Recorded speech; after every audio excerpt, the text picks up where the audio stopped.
Hi guys, aujourd'hui c'est à l'américaine que je vous salue. On est en route, bon là on fait le plein plutôt, mais après on prend la route pour se rendre à Key West. C'est à peu près à 200 km de Key Largo, donc on va aller visiter. Il paraît que c'est le coin le plus beau des Keys. Donc on y va, et comme aujourd'hui il fait beau et qu'ils annoncent de la pluie pour demain et qu'on ne sait pas si ça va pleuvoir comme chez nous en France ou par intermittence, on y va. Donc sur la route de Key West, on vient de s'arrêter sur l'île qui s'appelle Marathon. On est au Sunset Park, on a un super point de vue. Regarde juste derrière moi si c'est pas beau tout ça.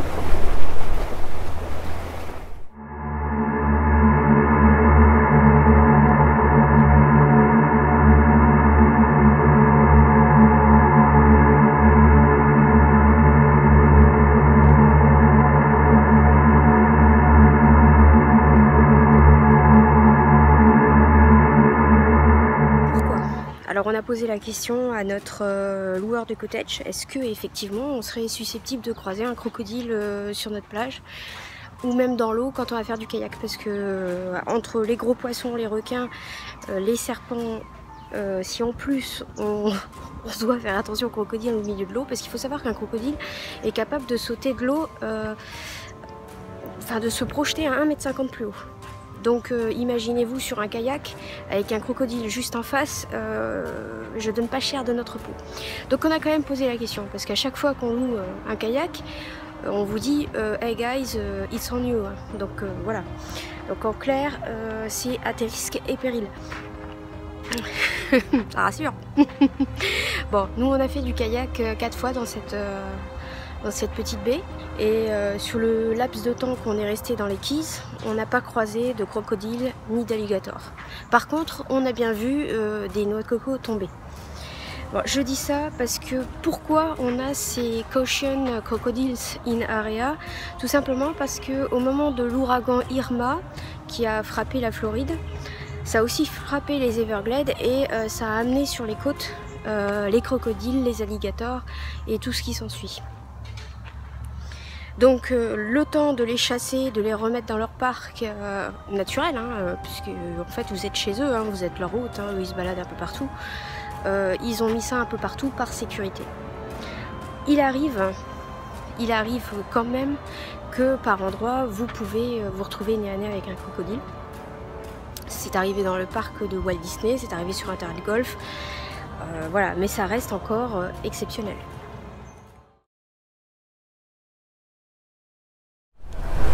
Voilà, on est arrivé à Key West, et on est arrivé aussi à la Duval Street, qui est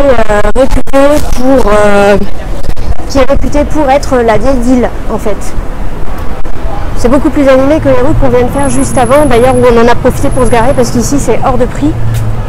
Donc là tu trouves de tout, des restaurants, des cafés, des magasins, de quoi faire du shopping. Je te montre toutes les images.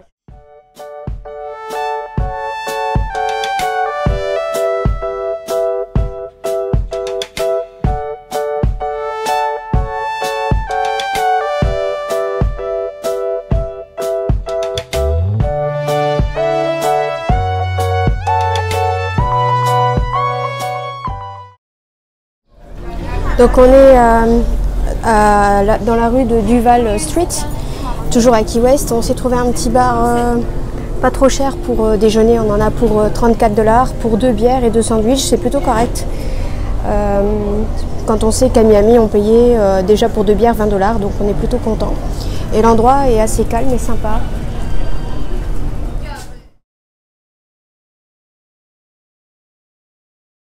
Tout le monde attend pour rentrer dans le musée et la maison de Hemingway. Bon, vu du monde, on va pas le faire, mais si jamais ça vous intéresse, c'est 15 $ l'entrée par personne. Mais là on risque d'attendre encore un petit moment, donc ça ne nous intéresse pas, on continue notre trajet.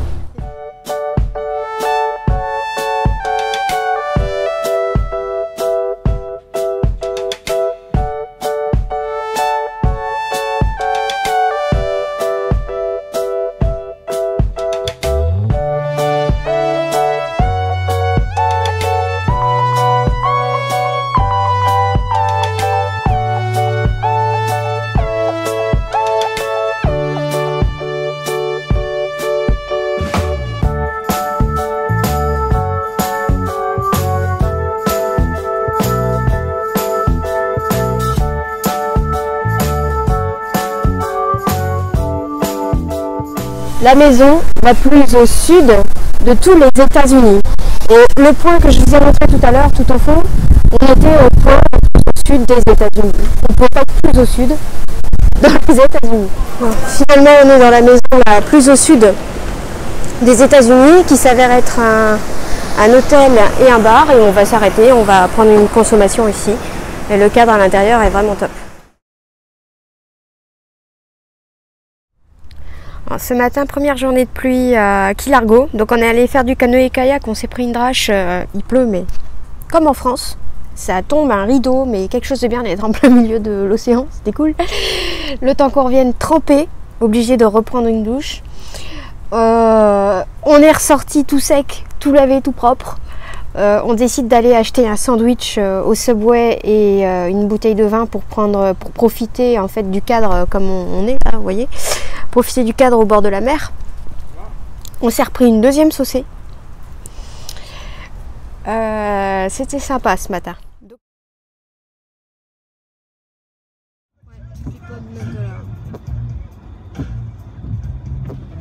On est arrivé à John Pennekamp Coral Reef. Voilà, bon, pas comme il pleut, on va pas pouvoir faire notre plongée en bateau. Ce qui est dommage parce qu'apparemment il paraît que c'est un bon spot pour plonger, peut-être pas le meilleur mais un bon spot quand même. On voit des coraux, des poissons de toutes sortes, la statue du Christ et un bateau échoué. Bon là du coup on va juste se promener dans le parc, on a payé 9 $ pour deux. On est rentré en voiture et là on va se promener. Tu danses mais à mort. Et tu peux, enfin, rempli de venin, ça te fait quoi? Tu meurs ou tu... Bah, pas loin, ouais, c'est très... C'est dangereux quand même. Oui, c'est très beau comme poisson. Oui, il est beau. Mais c'est considéré comme un nuisible. Mais j'en veux pas dans mon aquarium.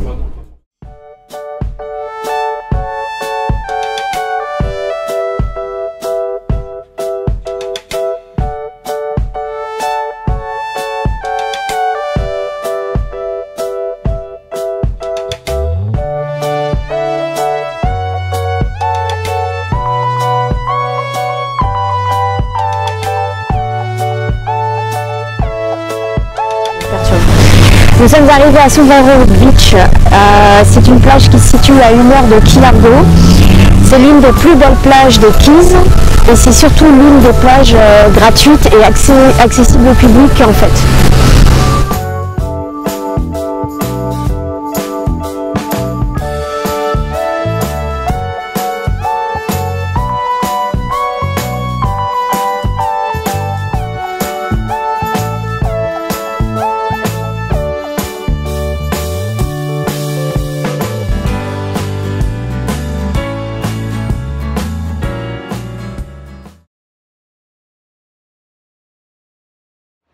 Et là je vous montre notre tout petit cottage pour 200 $ la nuit.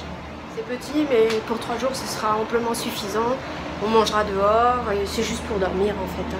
Bon je vois qu'on a un petit frigo. Et voilà. Et puis pour le reste là c'est la salle de bain.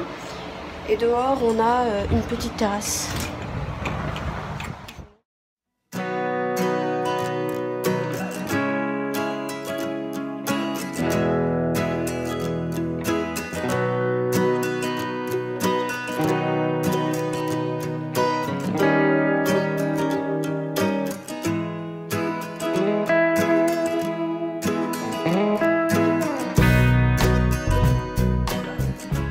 On se prépare à regarder le sunset et apparemment on n'est pas tout seul.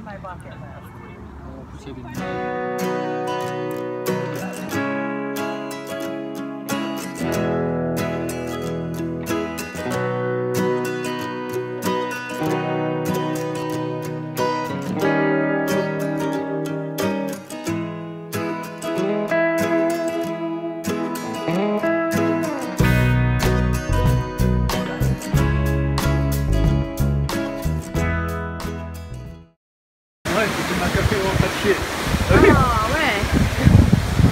Ça va, il s'emmerde pas. Ça balance de tes côtes.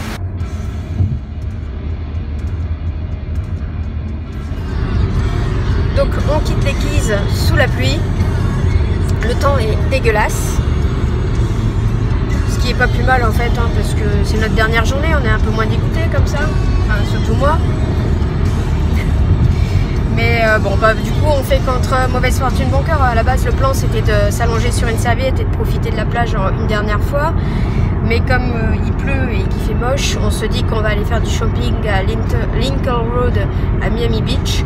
Et ensuite on ira gentiment à l'aéroport attendre notre avion qui a déjà 2 heures de retard.